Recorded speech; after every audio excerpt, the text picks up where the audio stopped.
Ever wrestled with what it really means to be conscious? You're not alone, you know. It's a question that has really plagued some of the greatest minds for centuries. And, well, as philosophers, we know the struggle is far from over. It definitely isn't. And that's what makes what we're going to talk about today so fascinating. We're going to be diving deep into the 17th century. This is a really pivotal time in understanding how theories of consciousness developed. As a philosopher, you probably get how important this era was. It marked a pretty significant shift from, those older ideas that tied consciousness up with morality, became a much more psychological thing. Exactly. And our goal today is to trace that change, to highlight the key thinkers who really shaped this new way of thinking about consciousness, and to unpack their different perspectives on what it means to be aware. We'll be using philosophical texts from that time, of course, and also some contemporary analyses to help us make sense of everything. We're in for some real twists and turns today. We'll be looking at how even a simple ambiguity in the language used back then actually sparked huge philosophical debates, and how thinkers disagreed about whether even babies are conscious. Oh, and also, whether consciousness is a fundamental thing or if it's built from simpler parts. And it's so important to keep in mind as you're doing your own philosophical work that these 17th century thinkers really laid the groundwork for all those discussions about consciousness that we're still having. Their struggles are our struggles, really. Okay, so where do we even begin? I guess with the actual words they were using back then, Yeah. it seems like the language itself was kind of a hurdle. It was. So in Latin, the language of scholars at the time, the word conscientia had a double meaning. It meant both moral conscience, like our sense of right and wrong, and it also meant psychological consciousness, our awareness of our thoughts and feelings. And it was the same in French with the word conscience. So, a philosopher back then could be talking about whether an action is ethical or whether someone's even aware they're thinking about that action. That overlap must have led to some pretty interesting, maybe even confusing conversations, especially as consciousness was becoming more about the mind itself. Exactly. And it wasn't just a quirky thing about language. The ambiguity in those words actually mirrored the conceptual shift that was happening. Terms that used to be about moral awareness, well, they were increasingly being used to describe this new psychological self-awareness. But English and German, they went in a different direction. We got consciousness in English, and the Germans came up with the Bewusstsein. But even with dedicated words for it, the concept wasn't crystal clear. Right. Even with the word consciousness, there were all these different shades of meaning. By 1727, the English definition was really multifaceted. It was the reflexive awareness that your thoughts are yours, the experience of thinking or sensing, and even the power of self-motion or will. So even with a specific word, they were still figuring out what consciousness actually was. I mean, it's kind of comforting to know that even these brilliant thinkers struggled with the same complexities we still face today. Totally. And today, as you know, philosophers make even finer distinctions. We talk about whether an organism is conscious at all, whether a specific mental state is conscious, what it's like to experience something. We can use those distinctions to shed light on what 17th century thinkers were saying, but we have to remember to focus on their understanding within their own context. Okay, so language was tricky. But where do we go from there? What's the next step in this whole journey of understanding consciousness? If we're talking about consciousness in the modern psychological sense, we have to start with Descartes. There were thinkers before him who touched on inner awareness, but the 17th century, and Descartes in particular, really marked a turning point that aligns with those linguistic changes we talked about. Yeah, Descartes is like the ultimate philosophical rock star. So how did he approach this idea of psychological consciousness? In his Meditations, Descartes gives us a pretty broad definition of thought. He uses it to mean anything that we are immediately aware of within ourselves. This includes our will, intellect, imagination, and what we sense. He really stresses immediately to exclude the indirect effects of our thoughts. So basically for Descartes, a thought is something that we are conscious of by its very nature. That seems straightforward enough, but it makes me wonder, am I really conscious of all my thoughts?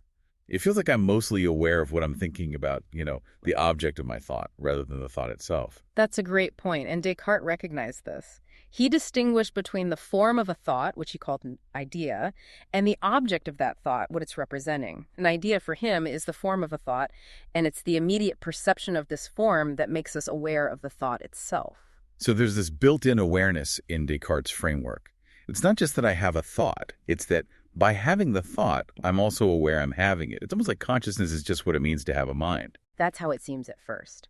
It looks like Consciousness, for Descartes, involves having a perception with some content and then a second reflective act where we become aware of that perception. But he doesn't really dive deep into how that second act works. He wasn't trying to provide a complete analysis of consciousness.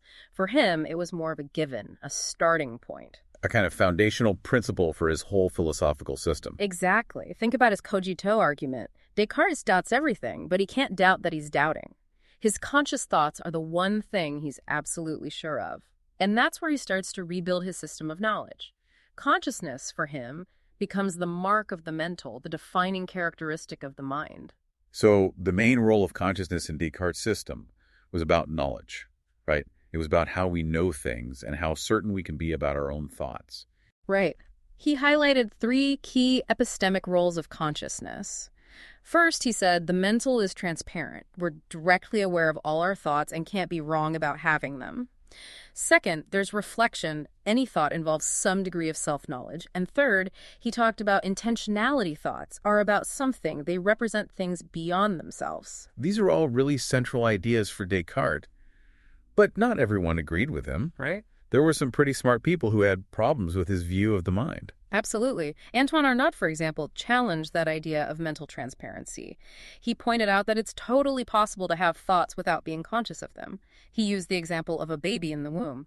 He said a mind could have thoughts without being aware of every single one.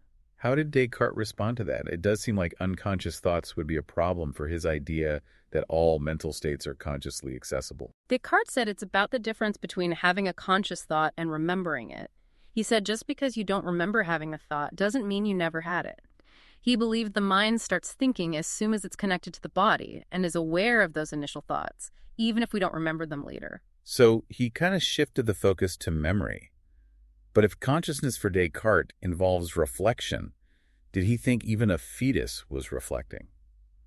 That seems like a tough argument to make. He did seem to change his stance a little in his replies to Arnaud. Arnaud made a distinction between simple reflection, which he said was built into every thought, and express reflection, which is more deliberate and necessary for remembering things. Descartes made a similar distinction between direct thoughts, which are just our immediate awareness of something, and reflective thoughts, where we are aware of being aware. He compared it to seeing something directly versus realizing you saw it before. He said babies only have those direct, non-reflective thoughts. So he's saying reflection is more advanced, like remembering you felt something before. Right. But Arnaud still wasn't convinced. He thought some level of self-awareness was inherent to any thought, no matter how simple. He said every thought is reflective upon itself, or es sui conscia, in Latin, conscious of itself. But importantly, he didn't think this self-awareness was a separate thought. He said it was built into the thought itself. He called it simple, or virtual reflection, to distinguish it from consciously focusing on another thought. So Arnaud is saying there's this inherent self-awareness that's part of each thought, not a separate mental act. That's a pretty important distinction. Exactly. And Descartes faced another challenge about reflection from Pierre Bourdieu. Bourdieu went even further than Arnaud, saying that to be conscious, you need a separate reflective thought. He said to truly think, you have to simultaneously think about thinking. But Descartes totally disagreed with that, right? His arguments against infinite regress would make him reject that idea. He did. He insisted that reflection doesn't require a separate thought. He said the thought where we become aware of something isn't different in kind from the thought where we realize we were aware of it. He saw them as the same kind of mental act. But that shift in tense, from are aware to were aware, seems to complicate things. Doesn't it make them a little different after all? It does raise some tricky questions, and this kind of nuance is why there's still debate about whether Descartes' views on consciousness were consistent throughout his work. But his core idea was that consciousness is an inseparable part of every thought, and it involves awareness of the thought itself without reflection being a separate thing. So, to sum up Descartes, he didn't give us a super clear definition of consciousness, but he treated it as this fundamental concept, especially for how we gain knowledge. And his work led to these 3 big ideas: transparency, reflection, and intentionality, which kept philosophers busy for a long time. Exactly, and the Cartesians, his followers, picked up those ideas and ran with them. They mostly stuck with Descartes' idea that thought is defined by consciousness. Louis de Laforge, for example, said thought is the same as perception, consciousness, or conscience in French, and inner knowledge. It's interesting that he throws inner sensation in there.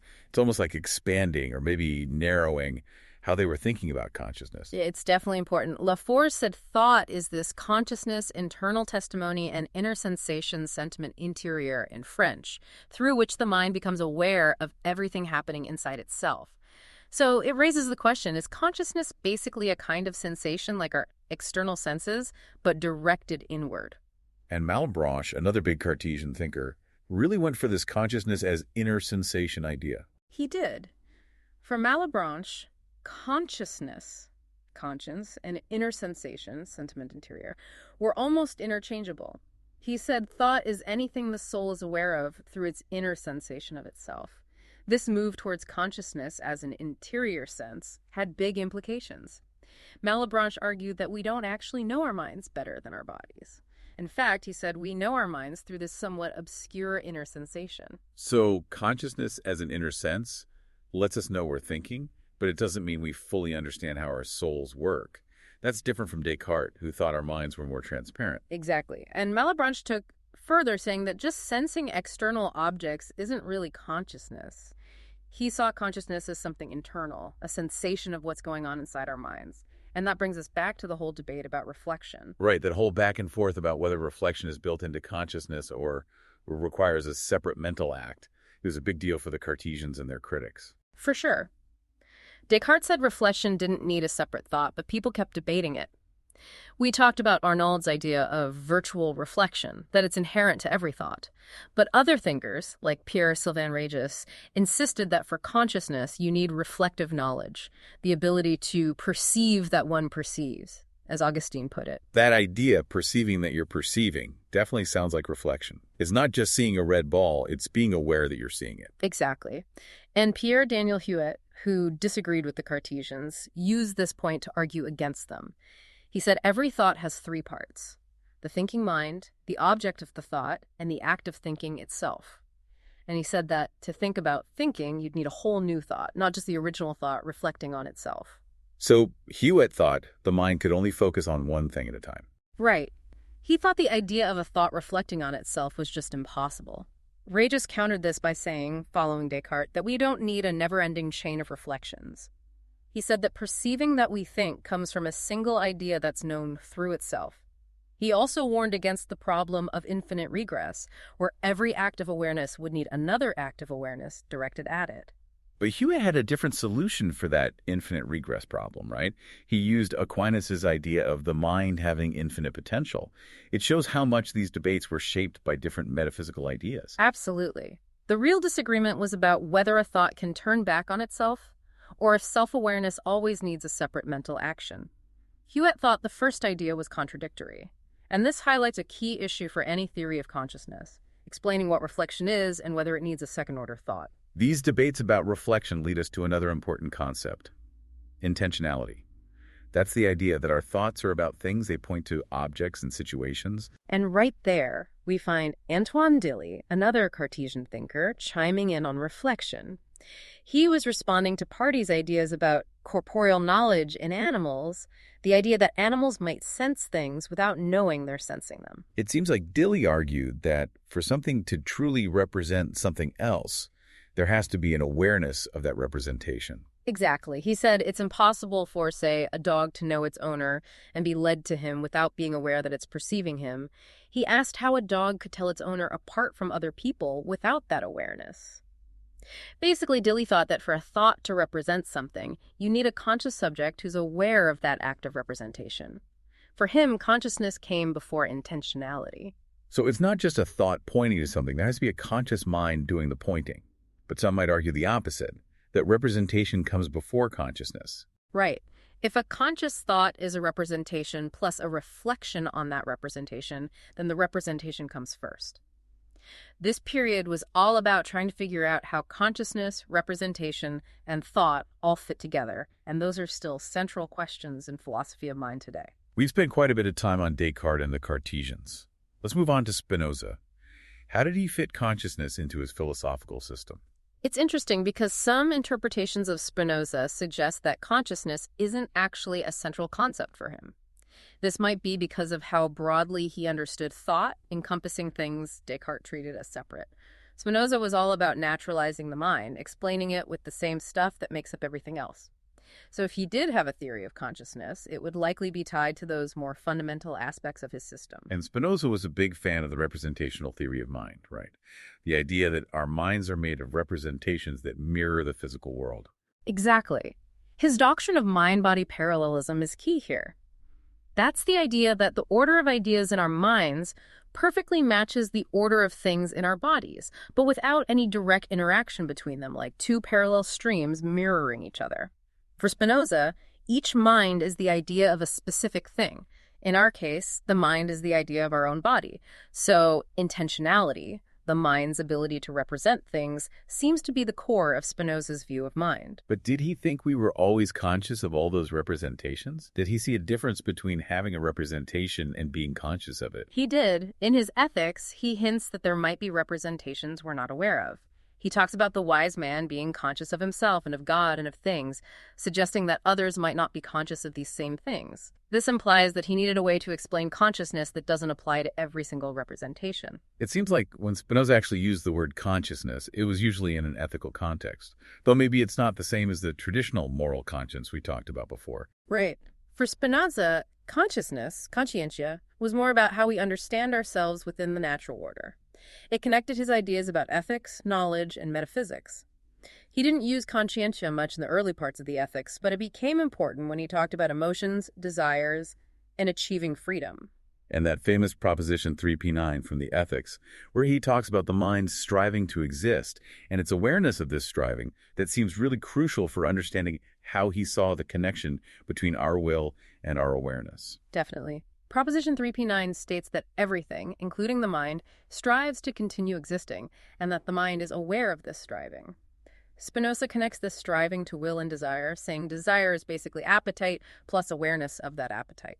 He argues that this awareness often leads to a false belief in free will, because we're aware of our choices but not of the underlying causes that determine them. So for Spinoza, part of becoming ethically enlightened involves changing what we're conscious of, shifting from this illusion of free will to understanding the necessity that governs everything. Exactly. Ethical transformation is tied to a change in what we're aware of. But that brings us back to the question, what is consciousness for Spinoza? How does this awareness come about from all the representations in the mind? And this is where those mysterious idearum come in ideas of ideas. People have looked to these passages to try to figure out Spinoza's theory of consciousness. Absolutely. Proposition 2p23 of the Ethics says that the mind only knows itself through perceiving ideas of how the body is affected. Some interpretations suggest that a conscious thought arises when the mind has an idea representing the body's state and then forms a second-order idea that represents that first idea to itself. Edwin Curley, a Spinoza expert, proposed this higher-order thought reading. So that would be a higher-order theory of consciousness, where consciousness is a thought about another thought. It does seem to fit with Spinoza's representational view of mind. It does, but it's been criticized by other Spinoza scholars. Margaret Wilson and Jonathan Bennett, for instance, pointed out that if every conscious thought needs an idea of an idea, then God, or substance, who has ideas of all ideas, would make all minds and all thoughts conscious. This wouldn't leave room for unconscious mental states, which Spinoza seemed to believe in. That would be a problem, right? If everything is conscious, the concept loses its meaning. Right. Some have tried to defend this higher-order interpretation, but it's hard to reconcile with the rest of Spinoza's system. Of course, you could argue that he did believe in a very widespread form of consciousness, maybe even panpsychism, since he believed in a single substance underlying everything. But others have looked to his mind-body parallelism for clues about consciousness. Yes.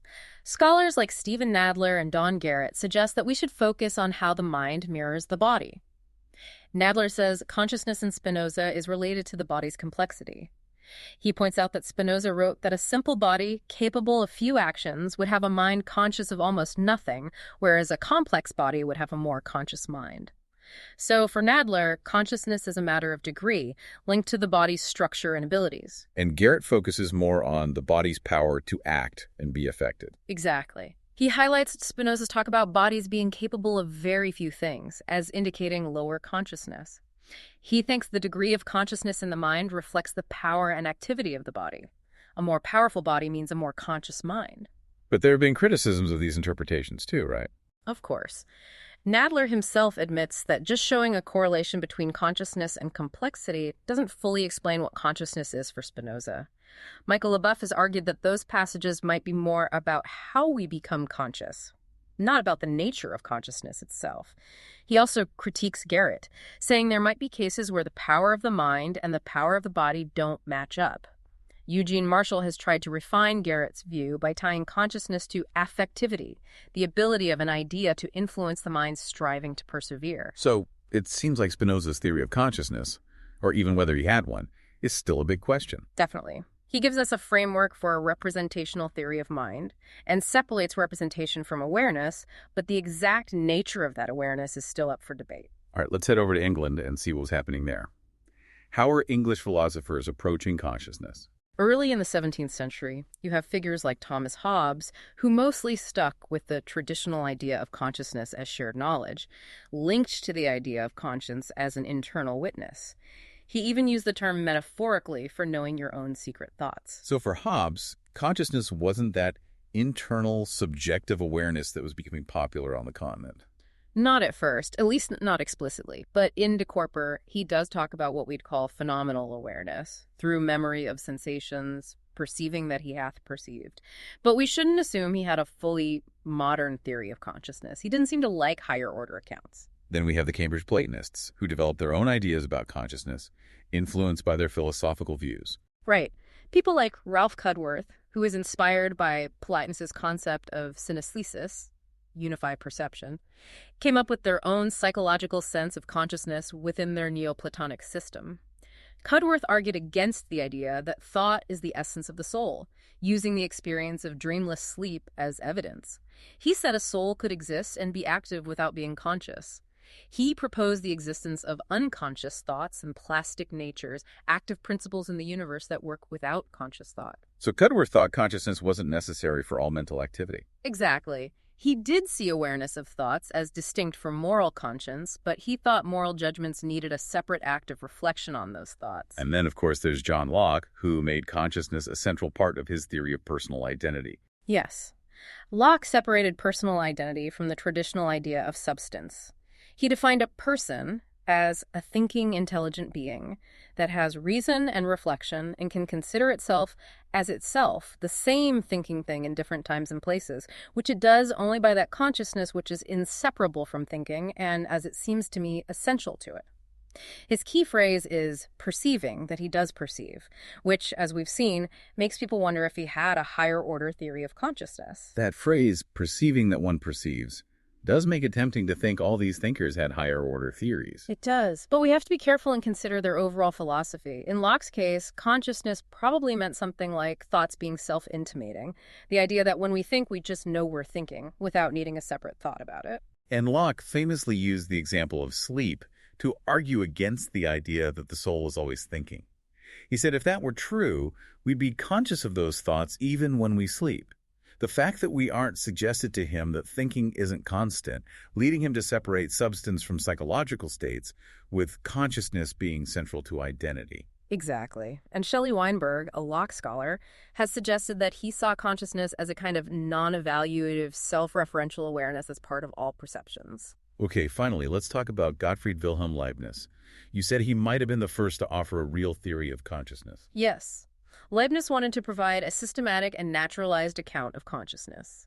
He even coined the term apperception to describe reflective knowledge of your own internal state, distinguishing it from simple perception, which is just representing external things. And that distinction between perception and apperception was really important for Leibniz, especially when criticizing the Cartesians. They focused so much on consciousness that they missed the whole realm of unconscious mental states, what Leibniz called petites perceptions, or little perceptions. Exactly. He pointed out that there are countless tiny perceptions happening within us constantly, most of which we never notice. He also believed that not all souls, or monads as he called them, are conscious, and that conscious ones can become unconscious and vice versa. So he needed a theory that was grounded in representation, but could explain these differences in awareness. And, like with many others we've discussed, reflection in Leibniz's case through apperception plays a central role in his understanding of consciousness. Right. Some think he was arguing for a higher order theory, where a perception only becomes conscious when you have a second-order perception directed at it. But, like with Spinoza, this runs into problems. Leibniz believed in the universal expression of the world within each monad. If consciousness just means having a higher-order perception, wouldn't all minds always have those, making everything conscious? So Leibniz's idea that every monad reflects the whole universe creates problems for a straightforward higher-order interpretation. What's the alternative? The other interpretation focuses on a more functional view, based on the degrees of distinctness of our perceptions. Leibniz said what differentiates monads is how clear and distinct their perceptions are, which reflects what's closest or most important to them. He used the example of the ocean's roar. We hear one roar, but it's made of countless tiny perceptions of individual waves, none of which we consciously notice. For him, perceptual distinctness comes from the body's organization, creating contrasts in the mind. So consciousness for Leibniz is a matter of degree, tied to how distinct a perception is. It's not an all-or-nothing thing. Right. He seemed to think there's a threshold of distinctness and forcefulness that a perception needs to cross to become conscious. Apperception. He used the example of getting used to the sound of a mill. The noise gradually fades from our awareness as it becomes less novel and distinct. He thought noticeable apperceptions come from small, quantitative increases in those tiny perceptions. So most scholars think Leibniz had a threshold theory of consciousness, where a conscious perception is just one that's distinct enough. It sounds like he wanted to explain consciousness with natural, maybe even measurable factors. Even though he couldn't pinpoint the exact threshold, he was basically imagining a kind of early cognitive science, a pneumatology, that would figure out the mechanisms of consciousness. Exactly. He started to think of consciousness not as a basic given thing, but as something that could be explained in terms of mental representations and their properties. This was a big step towards modern theories of consciousness in philosophy and cognitive science. This has been a fascinating look at 17th-century philosophy and how our understanding of consciousness changed. We've seen how consciousness went from being about morality to being a central topic in psychology and metaphysics. And we've explored how thinkers like Descartes, Spinoza, Hobbes, Locke, and especially Leibniz tried to define and explain this tricky concept. We have. And as you, our philosophically minded listener, can appreciate, understanding consciousness is a long and complex journey. The thinkers of the 17th century, wrestling with the same questions we're still pondering, provide a rich context for your own philosophical explorations. Thinking about all these different perspectives, what do you think is the most important thing for understanding consciousness? Is it the subjective experience, the mental representations, the ability to reflect, or something else entirely? Our dive today, while thorough, has only scratched the surface of this vast topic. We encourage you to explore the writings of these philosophers and the ongoing debates surrounding their ideas. The mystery of consciousness endures, and these early modern philosophers offer valuable insights as we continue to try and understand what it means to be aware.